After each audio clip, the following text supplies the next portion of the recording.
A young rat with a perfect sense of taste and smell, dreams of becoming a chef like his idol, the late Auguste Gusteau. The rest of his colony, including his brother Emile and his father, the clan leader Django, are interested in food only for sustenance. The rats live in an elderly woman's attic outside Paris. After Remy and Emile accidentally reveal the colony to the woman, they are forced to flee and Remy becomes separated from the others.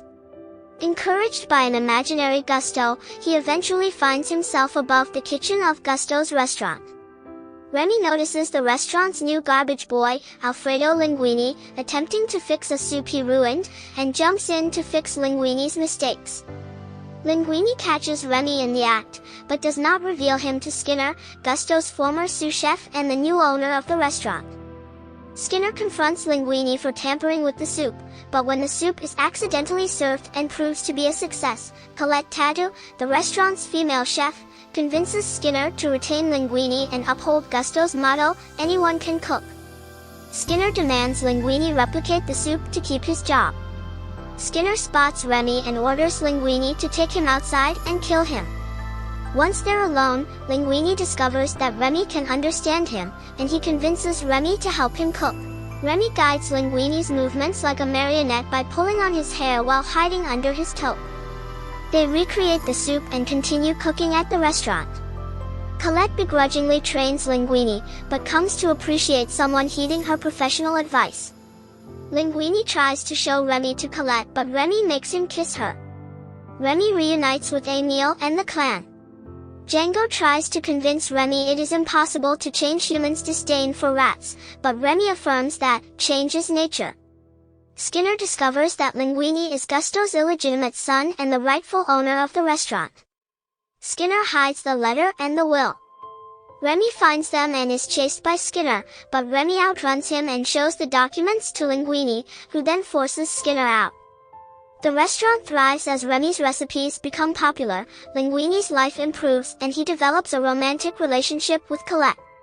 Food critic Anton Ego, whose negative review of the restaurant indirectly led to Gusteau's death, announces he will dine at the restaurant. When Linguini takes credit for Remy's cooking, he and Remy fall out. Remy leads his clan to raid the restaurant's pantries for food. Linguini arrives to apologize, but upon discovering the raid, furiously drives all of the rats out, Remy included. The next day, Remy is captured by Skinner but promptly freed by Django and Emile. Linguini reconciles with Remy and reveals the truth to his staff, who all quit. Reminded of Gusteau's motto, Colette returns to help. Django and the clan cook under Remy's direction while Linguini waits tables. Skinner and a health inspector attempt to interfere, but get locked in the pantry. Remy creates a variation of Ratatouille which reminds the astounded Ego of his mother's cooking. Asking to meet the chef, he is asked to wait until the restaurant is empty. Ego is stunned upon being introduced to Remy. The next day, he writes a review stating that he has come to understand Gusteau's motto, and describes Remy, without revealing that he is a rat, as nothing less than the finest chef in France. After Skinner and the health inspector are released, the restaurant is shut down, stripping Ego of his job and credibility. Remy, Linguini, and Colette open a bistro, La Ratatouille, to continue Gusteau's legacy in which Ego, a happier man, invests and frequently visits. The rat colony settles into the bistro's attic as their new home.